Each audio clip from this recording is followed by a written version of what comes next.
I'm going to move on and go onto a subject that I find fascinating. Now, you'll always hear me talk about that O being undefeated because it's the biggest load of bollocks. Now, I am an undefeated professional.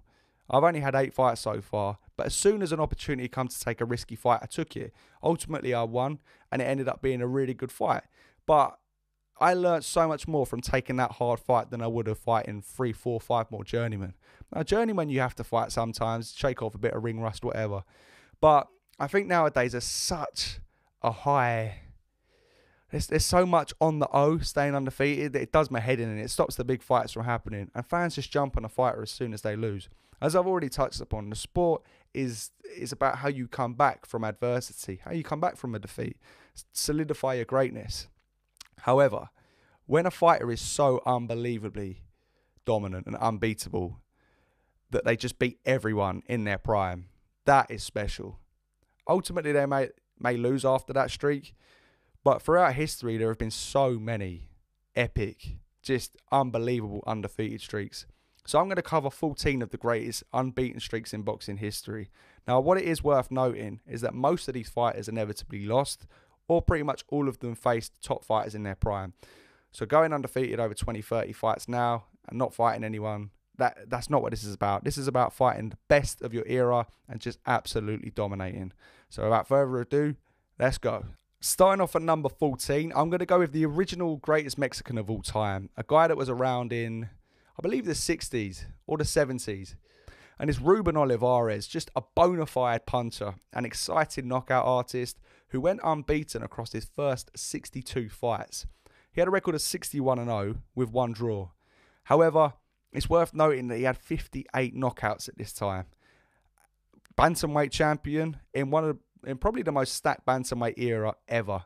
He had defeated the likes of Takao Sakurai, Lionel Rose, Alan Rudkin, Chucho Castillo, who would famously end this run.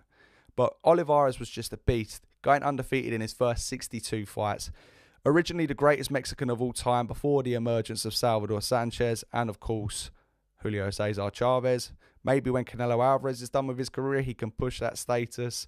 But yeah, Olivares was just an absolute beast. 62 fights unbeaten with 58 knockouts. And next up, we're staying with the Mexicans here. A few of the Mexicans have crazy knockout streaks and crazy undefeated streaks. But it's probably the hardest punching Mexican of all time, Carlos Sate, who went 52-0 in his first 52 fights. But he scored 51 knockouts in that. It's just crazy. 220-plus fight knockout streaks. Just crazy. And he was the bantamweight champion as well. He beating the likes of Alfonso Zamora, another notable puncher. Defended the titles up to 9 times. An absolute beast. And going into his first defeat, he faced Wilfredo Gomez, who around the time had knocked everyone out. Another crazy, crazy puncher. And I believe off the top of my head, it's the hardest punching fight ever made for a world title. Statistically, I believe they had a combined record of 72-0 with 71 knockouts, with over 15 combined world title fights. Carlos Zarate he was tall, he was skinny, he was unassuming, but oh my days, he could punch. He used to light people up. Just a beautiful 1-2, devastating body puncher too, but tall and thin. You wouldn't look at him and think he was one of the most formidable punchers of all time.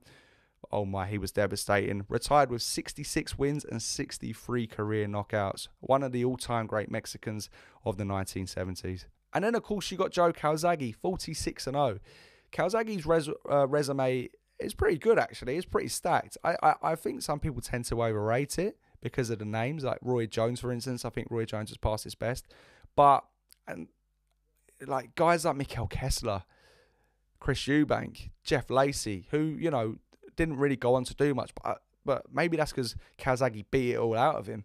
When I look at fights, I look at who was the favourite going in, and everyone expected Lacey to blast Calzaghe away, and Calzaghe absolutely demolished him. You've also got the Bernard Hopkins win that aged extremely well. Fringe level contenders like Peter Manfredo, you know.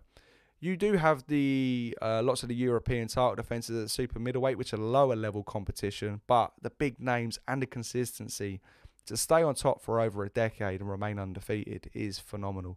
I think for a long time he was one of the most underrated fighters because people weren't giving him his credit, but ultimately he gets his credit now. And I do think some people tend to overrate him, put him in the greatest of all time bracket because he never lost. However, an unbelievable fighter, a crazy work rate, incredible fitness, the angles and the skills and the head movement, and just a relaxed, fluid style. And it's worth noting as well, in his younger days, before he had all his hand problems, he was quite a notable puncher, but I would say one of the best British fighters of all time, and a crazy unbeaten streak. But then we're going to take it to the heavyweights, and this is one of the undefeated streaks that I think goes severely under the radar. It's the 1980s, just after the fall of the great Muhammad Ali and that amazing 70s era, and just before the peak of Mike Tyson when boxing exploded again. And it's Larry Holmes, who went undefeated across 48 fights.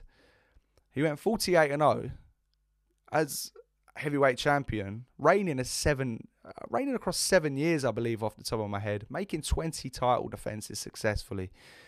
Larry was just amazing. Now, you could argue it was a slightly weakened era, but he still had those amazing fights. That fight against Ken Norton, the 15th round, he was on the verge of beating Rocky Marciano's 49-0, but being champion for far longer, making far more title defenses. Larry was a beast. Ernie Chavez in that era as well, who had dropped him massively. And the thing that always astounds me when I watch Larry Holmes is not only his jab, his athleticism, his skills, his courage, but how he's able to recover from devastating shots time and time again. During that reign, he had so many near disasters. He was dropped, seemingly out of it. The right hand that Ernie Chavez, who I may just add, is regarded as the hardest puncher ever. The right hand he landed was like a shotgun. Larry just dropped. It's the hardest punch I've ever seen to not score a knockout. And he gets up and finishes the fight and wins. Larry Holmes is arguably in the top 3 heavyweights of all time, definitely in the top 5. And I think his undefeated streak of 48-0 does go under the radar before he would lose back-to-back to Mike Spinks, who is probably one of the most underrated fighters of recent times, just because Tyson blasted him away. Spinks was an amazing light heavyweight who went up and beat Larry back-to-back. Next up, we have probably the greatest fighter to never win a world title. 75-fight unbeaten streak is Packy McFarland in the early 20th century.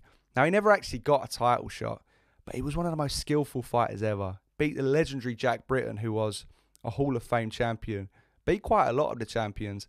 Now, it's worth noting that back in these days, there's so many fighters that go under the radar because they weren't world champions, because it wasn't that easy getting a world title shot. You could be avoided.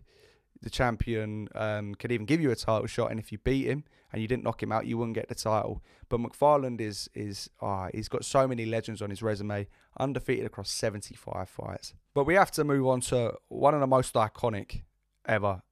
Sticking with the heavyweights, we've already gone over Larry Holmes.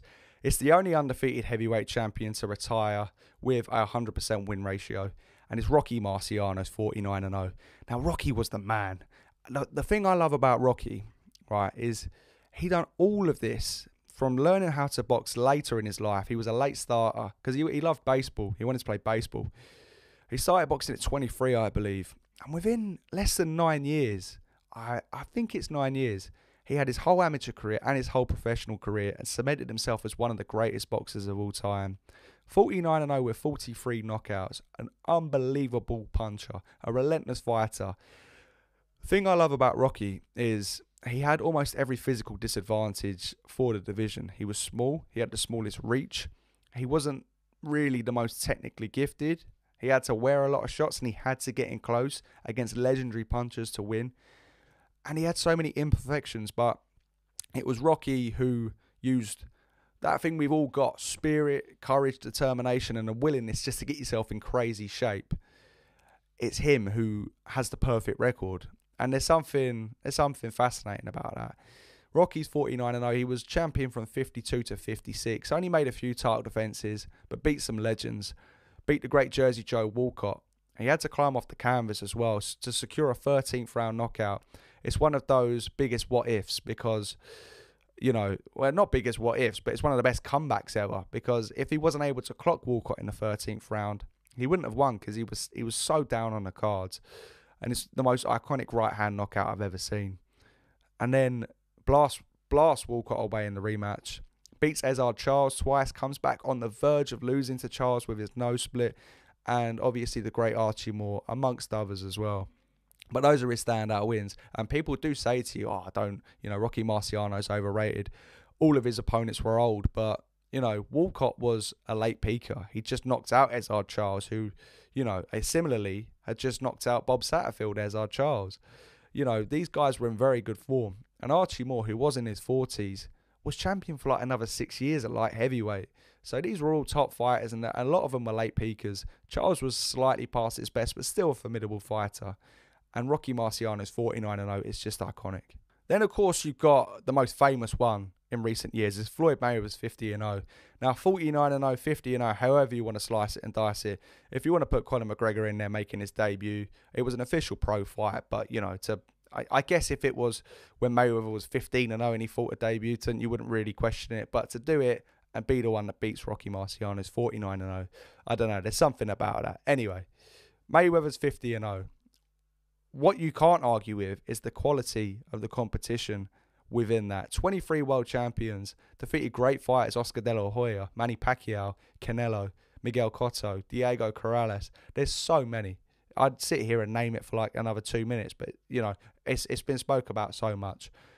Floyd's adaptability to be able to overcome fighters like Zab Judah, Shane Mosley, who hurt him early, was second to none. Even Victor Ortiz was having success in that fight early on before Floyd quickly adapted. And one thing I think that Floyd is so good at is just his mindset, his ability to stay on top and stay in shape all the time.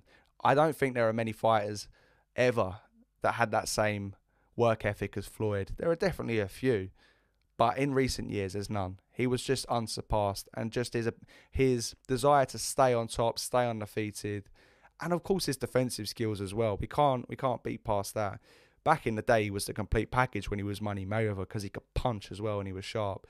But yeah, I think the one criticism you could say is maybe because the O became so marketable, he did pick and choose fights at certain times when it suited him best. I do believe that myself personally.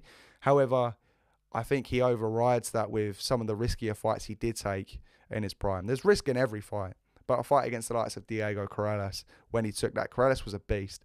So I don't think you can fault him too much. He has got a lot of detractors because obviously, he is one of the most divisive characters in the game. Personally, I think his 49-0 is absolutely unbelievable. I'm going to say 50 because, as I've already said, if you put that a little bit lower in his career, in like his 10th fight, you wouldn't question the 50 fights. So Floyd's 50-0 is absolutely perfect. When you just watch fighters like the fight against Berto towards the end of his career, and you just see the levels and how switched on he is. And these are top fighters. And when you watch these guys talk about Floyd, they're in awe of him, the ones that have shared the ring with him. So, yeah, one of the most impressive runs in recent years and of all time. And this is the last one that I would say is absolutely outstanding, but it's within the numbers where you can comprehend it. After this, the numbers absolutely fly off the charts. It's crazy. But nevertheless, it's still one of the most impressive unbeaten runs ever. And it's Ricardo Finito Lopez, again, another Mexican, who actually retired with the most fights unbeaten in history, with 52 fights unbeaten. But unlike Floyd and Rocky and Calzaghe, he had a draw. So he didn't have that 100% win ratio. But technically one of the most perfect fighters ever. Absolutely dominated the minimum weight division for years. Just a perfect fighter. Pupil of the legendary Nacho Berenstein. Student of the legendary Nacho Berenstein, who also trained Juan Manuel Marquez. Lopez was just phenomenal. Just such a crisp fight to watch. So technically sound. Probably one of the most technically perfect fighters ever. And for someone so small, he could punch. The reason he doesn't get the same level of, let's say, exposure as the others is because of his weight, because he was so small. But, man, if you want to see a technically perfect and globally respected fighter, Ricardo Lopez, 52 fights unbeaten. Right, now, as I've already touched upon, this is where it starts getting a little bit crazy. This is where the numbers go off the charts. Numbers you can't even get your head round. Next up is Carlos Monzon, arguably the greatest middleweight of all time, who, across his first 19 fights, would actually lose 3 times. But he would have 100 fights and never lose again. 81 fights unbeaten. Now, what makes this more impressive is that it was towards the end of his career, the last 7 years, where he had his reign as middleweight champion. And during his reign as middleweight champion, I believe off the top of my head, he made 14 successful title defences, defeating great Hall of Famers like Nino Benvenuti, Emil Griffith, Jose Napoles, Rodrigo Valdez. An absolute monster. But that 81 fight unbeaten streak, now the only thing you would say is it had quite a lot of draws in it. Now, it's not obviously perfect. However, his title run, which is what really matters when he was at the top of his game, was unbelievable. After winning the title, or after a certain period of time, his last 25 fights, he won them all. And all of that was involved in his title reign. An absolute beast, a monster, a knockout machine, a bit of a nasty bastard out of the ring as well, I've got to say. But yeah, his unbeaten streak is phenomenal. And then we're going to head into the 90 fight unbeaten streaks now. And we have Julio Cesar Chavez, who went 90 fights unbeaten in his first 90 fights.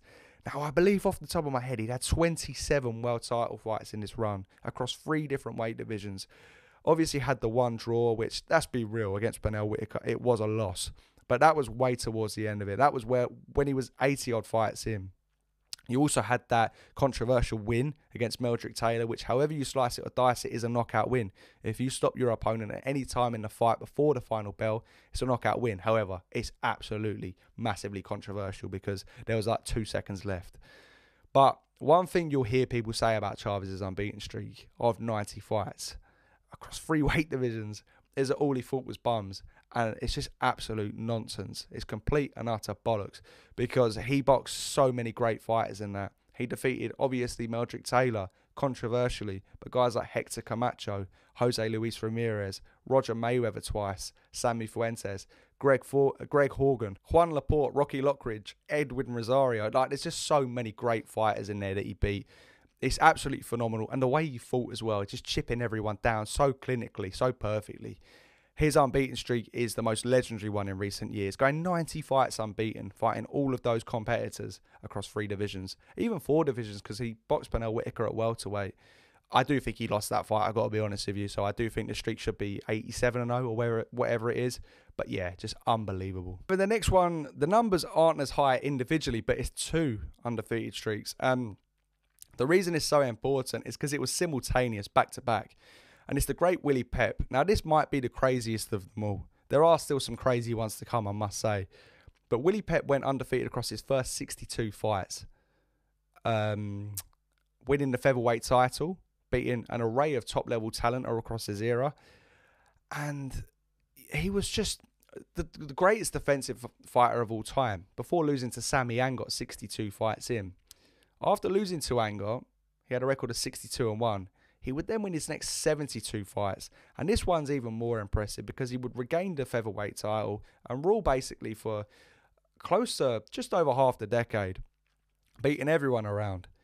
But during that second one, he had a plane crash. I feel like I say this in every episode, but he had a plane crash that killed 60% of the people on board, injured him for months. They said he'd never walk again, and he would eventually retire with a record of 229-11. One of the most unbelievable fighters ever. Fought over 100 more times after that. Beat so many greats. A complete wizard in the ring. And at the end of his 2 unbeaten streaks of 62 fights and 72 fights, he had a record of 134 wins to 1 loss and 1 draw. And had been the greatest featherweight of all time. And next up is Jimmy Wilde, who owns the longest unbeaten streak of any of these world champions of 94 fights. Jimmy Wilde was just... He was a flyweight. He was from Wales, the greatest British fighter of all time, in my opinion. Went undefeated across his first 93, 94 fights. Off the top of my head, I believe it's 94. A formidable puncher, one of the greatest punchers of all time. Now, this is his official record. So unofficially, he may have lost some fights because they reckon he had up to 700 fights. But he was the first flyweight world champion. Actually retired with just 3 losses in over 130 fights and 99 career knockouts. But was just so agile, so ahead of his time, and so powerful. They used to call Jimmy Wilde the ghost with the hammer in his hands. Literally weighed 96 pounds, but was knocking out fighters all the way up to bantamweight. Still, over a century after his career is finished, regarded as the 2nd hardest pound-for-pound puncher in history and the greatest flyweight of all time. That's all that needs saying, but his unbeaten streak is absolutely legendary and the best were the longest ever recorded. But I think there are two that exceed this in quality. And Sugar Ray Robinson went unbeaten in 91 fights after losing his 40th fight to Jake LaMotta. Now, this is arguably the greatest mass number undefeated streak because he was the greatest welterweight of all time here. He was fighting the greatest welterweights of the era too. Jake LaMotta, he would go on to beat 5 more times. The great Henry Armstrong, who was past his best. Kid Gavilan twice. Sammy Anger. The quality of depth in this streak is unbelievable. But this is Robinson at his absolute best, at the pinnacle of his career, cementing himself as the greatest fighter of all time. During this streak, he ruled as welterweight champion, becoming the greatest welterweight ever. And it's a tragedy that we never have any footage of him in his actual prime. Because during this streak as well, he would go up to middleweight and win the middleweight world title. He was phenomenal. He would ultimately lose it to Britain's Randolph Turpin, but instantly avenge it, winning the title back. Eventually, when the streak ended, having a record of 129 wins to 1 loss and just 2 draws. But in my opinion, the greatest unbeaten streak of all time has to go to Harry Greb, who went 52-0. But in the space of 12 months, less than 12 months, went 45-0. It's absolutely unbelievable. What makes this streak more impressive is that it was Harry Greb, who many think is the greatest boxer of all time, at his absolute best across 1919. He would ultimately lose just once in about 120 fights, beating all of the greats from middleweight up to heavyweight, including, who he fought a light heavyweight, the great Gene Tunney, one of the greatest heavyweight champions of all time. And Greb was the only man to ever defeat Tunney in that streak. But Greb was just phenomenal. His work rate was off the charts. He had 299 fights in just over a few years over a decade, 12, 13 years. But in 1919 alone, he went 45-0. He defeated multiple Hall of Famers, fighting loads of them multiple times. Guys like Mike McTeague, Mike Gibbons, Billy Misk, who was a heavyweight, let's say, going up and down the weight divisions. Battling Levinsky, George K.O. Brown. There's just so many top fighters that he was fighting. And the thing is, he wouldn't just fight them once. He beat most of these guys multiple times. I believe he beat Battling Levinsky off the top of my head 7 times. But yeah, this year was just crazy. Going 45-0, keeping that activity across just such a brutal era as well, where the gloves are so small, there's so many injuries. It's just phenomenal. And he was also ill as well. I believe he also had the flu. And he broke his hand in this time as well. So he had to have about 2 months of this year out. Greatest unbeaten streak ever. Greatest reign ever. Harry Greb was just on another level. He had about 100 injuries he had to deal with as well. Just as tough as they came. In total, beat more Hall of Famers than anyone in history. Just a phenomenal fighter. And that is the greatest unbeaten streak ever, in my opinion. And those are the greatest unbeaten streaks ever. If there's any you feel like I've missed out, guys like Andre Ward maybe, who's just come to the top of my head, then make sure you let me know in the comments. But hopefully you got a little bit of information from there that you didn't know, a little bit of informative content. And if you want more of it, let me know in the comments.